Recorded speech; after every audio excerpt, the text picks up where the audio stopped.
امریکی صدر ٹرمپ کی اسرائیلی وزیراعظم بنیامین نتنیاہو سے ملاقات کے بعد مشترکہ پریس کانفرنس. کہا نتنیاہو کے ساتھ ملاقات میں ہم نے حماس کے خاتمے کو یقینی بنانے کے طریقے پر تبادلہ خیال کیا. ہم غزہ پر قبضہ کر کے اس کو اپنی ملکیت بنائیں گے. ضرورت پڑی تو غزہ میں امریکی فوج تعینات کی جائے گی. ایران پر سخت پابندی عائد کریں گے. اسرائیلی وزیراعظم نے کہا میں اور ڈونلڈ ٹرمپ اس بات کو یقینی بنانا چاہتے ہیں کہ ایران کبھی ایٹمی ہتھیار تیار نہ کرے.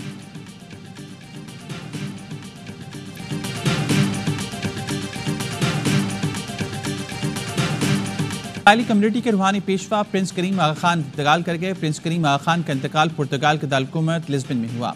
اعلامیے کے مطابق پرنس کریم آغا خان کا انتقال 88 سال کی عمر میں ہوا. مولانا شاہ کریم الحسینی اسماعیلی کمیونٹی کے 49ویں امام تھے. پرنس کریم آغا خان کا انتقال کے وقت اہل خانہ ان کے پاس موجود تھے. پرنس کریم آغا خان کے جانشین کی نامزدگی اسماعیلی روایات کے مطابق کر دی گئی. پرنس کریم آغا خان نے وصیت میں جانشین کو نامزد کیا تھا. جانشین کا اعلان اہل خانہ اور جماعت کے سینئر رہنماؤں کی موجودگی میں کیا جائے گا.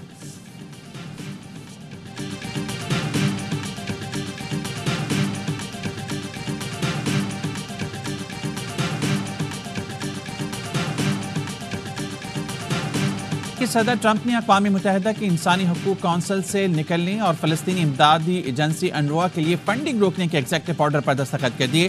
میڈیا سے گفتگو میں کہا فلسطینیوں کے پاس غزہ چھوڑنے کے علاوہ دوسرا راستہ نہیں. غزہ اب خطرناک جگہ ہے, رہنے کے قابل نہیں.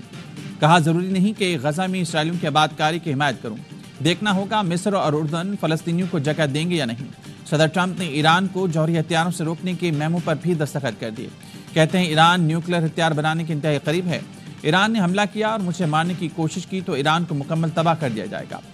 چین پر اضافی ٹیرف لگانے سے متعلق امریکی صدر کا کہنا تھا چینی صدر سے مناسب وقت پر بات کریں گے اور اس کے لیے کوئی جلدی نہیں. چین اگر جوابی طور پر ٹیرف عائد کرتا ہے تو بھی ٹھیک ہے.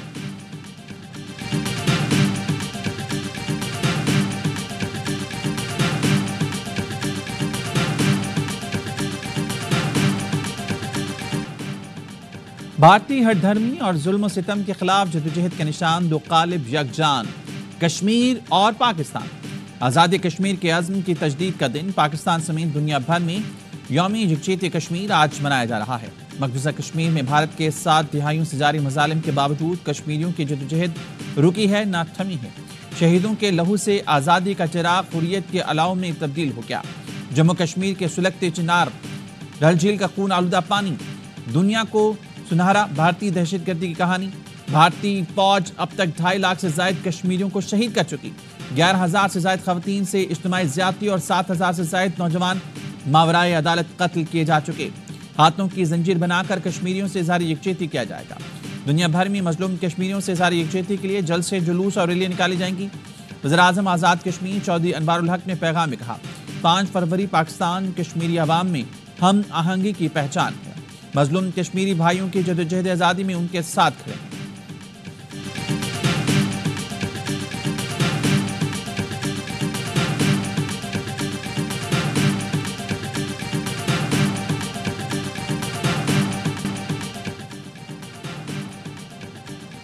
پاک فوج ملک کی خود مختاری اور سالمیت کے دفاع کے لیے پوری طرح تیار ہے. بھارتی فوج کے کھوکھلے بیانات ان کی بڑھتی ہوئی مایوسی کی نشاندہی کرتے ہیں.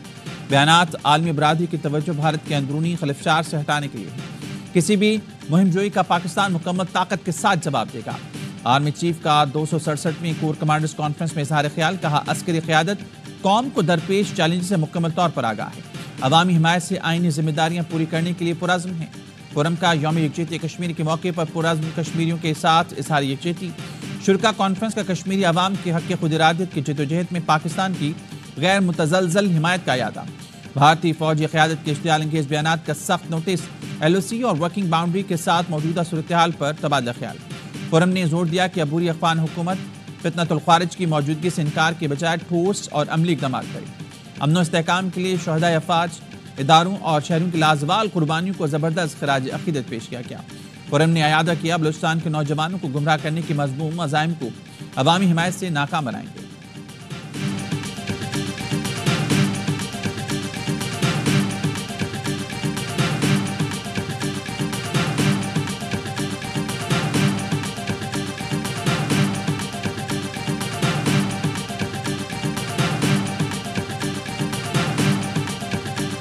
قربانیاں رائیگاہ نہیں جائیں گی، دہشت گردی کو پھر سے ختم کریں گے، وزیراعظم شہباز شریف نے عزم دہرا دیا۔ تقریب سے خطاب میں کہا پچھلی حکومت دہشت گردوں کو واپس لائی، اس سے بڑی ملک دشمنی اور کوئی نہیں ہو سکتی۔ 2018 تک 80,000 قربانیوں کے بعد دہشت گردی کا خاتمہ کیا گیا تھا۔ کوئٹہ میں زخمی جوانوں سے ملاقات کی، ان کے حوصلے بلند تھے۔ تقریب میں شاندار گیت گایا گیا، جو محفوظ دھرتی ہے اس کے پیچھے وردی ہے۔ تقریب میں وزیراعظم نے اوورسیز پاکستانیوں کو خراج تحسین پیش کیا، کہا اوورسیز کے پیسوں سے قومی خزانے کو فائدہ ہوتا ہے، اوورسیز کی محنت سے ترسیلات زر میں 30% اضافہ ہوا۔ وزیراعظم نے وفاقی کابینہ اجلاس میں مہنگائی 2% آنے پر قوم کو مبارکباد دی، کہا یوٹیلیٹی سٹورز کے بغیر رمضان پیکج لا رہی ہیں تاکہ کرپشن نہ ہو، زرعی ٹیکس وقت کی ضرورت ہے، دائرہ کار صوبوں تک پھیلا دیا۔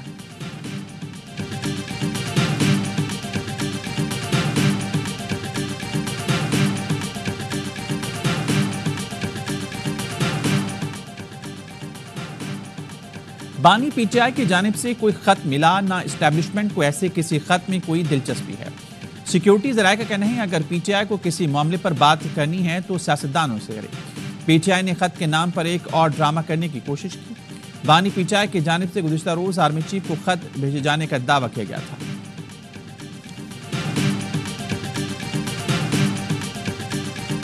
خان صاحب نے کل اوپنلی کہا ہے جیل میں چیف آف آرمی اسٹاف کو لیٹر لکھا ہے، میں نے پرسنلی اس لیٹر کو ابھی تک دیکھا نہیں ہے، پڑھا نہیں ہے، لیکن ہمارا کوئی رابطہ نہیں ہے۔ ایک میٹنگ کا جس کا میں ذکر کر چکا ہوں کہ ایک میٹنگ ہماری ہوئی تھی، وہ لا اینڈ آرڈر سچویشن میں تھی اور پولیٹیکل ڈسکشن نہیں۔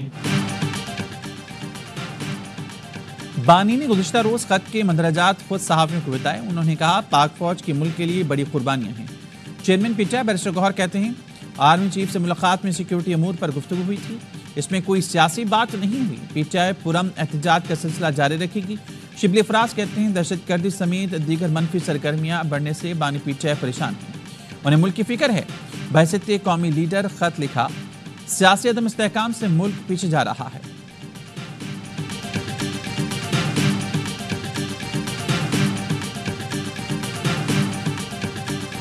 99% اور 80% اس کی بات کس سے ہو رہی ہے، اس کے ساتھ طے ہوئی ہے۔ میرے اور اسپیکر ایاز صادق صاحب کے علاوہ کوئی بندہ ان کو نہیں ملا۔ اگر اس سے اوپر یہ کہیں کسی سے ملے ہیں تو یہ بتائیں کس سے ملے۔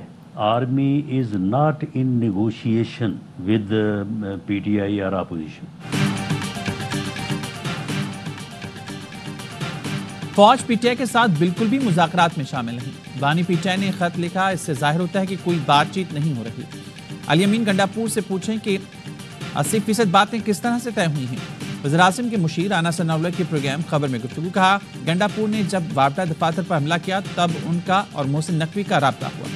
وفاقی حکومت ایکشن کرنا چاہتی تھی۔ علی امین کی محسن نقوی اور اویس لغاری سے ملاقات کے بعد کارروائی نہ ہوئی۔ علی امین گنڈاپور شاید انہی رابطوں کو آج بیان کر رہی ہیں۔ علی امین گنڈاپور نام لے کر بتائیں کس سے بات ہوئی۔ محسن نقوی اگر تصدیق کریں تو پھر درست کہہ سکتے ہیں۔ یہ جو لوگ ہیں نا اصل میں جو بھی پارٹی کے سامنے آپ کو منسلک کر لیتا ہے، اس کے بعد وہ ایسے کوئی بیانات دیتا ہے یا ایسی کوئی حرکت کرتا ہے جس سے پارٹی کو نقصان ہوتا ہے، تو حسیب کا سانپ بھی ہوا نا، تو یہ تو ہر پارٹی میں ہوتے ہیں، ہماری وجہ تھوڑا زیادہ ہو گئے ہیں، یہ فرق ہے۔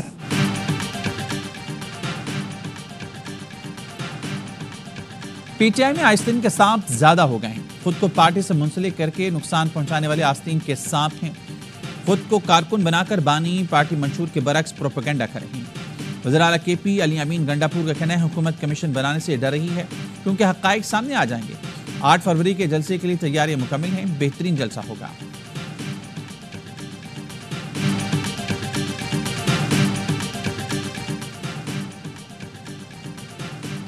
جسٹس سرفراز ڈوگر کو اسلام آباد ہائی کورٹ کا سینئر پیونی جج بنانے پر 5 ججز نے سینیورٹی کا معاملہ پھر اٹھا دیا۔ ذرائع کے مطابق ریپریزنٹیشن چیف جسٹس پاکستان اور چیف جسٹس ہائی کورٹ کو بھجوا دی۔ Justice Mohsin Akhtar Kayani, justice Tariq Mahmood Jahangiri, justice Babar ستار، جسٹس اعجاز اسحاق اور جسٹس سمن رفت امتیاز معاملہ اٹھانے والوں میں شامل ہیں۔ ریپریزنٹیشن میں کہا گیا ہے جج جس ہائی کورٹ میں تعینات ہوتا ہے اسی کے لیے حلف لیتا ہے۔ آئین کے مطابق دوسرے ہائی کورٹ میں تبادلے پر جج کو نیا حلف لینا پڑتا ہے۔ ٹرانسفر جج کی سب جماعتوں نے اپنے اس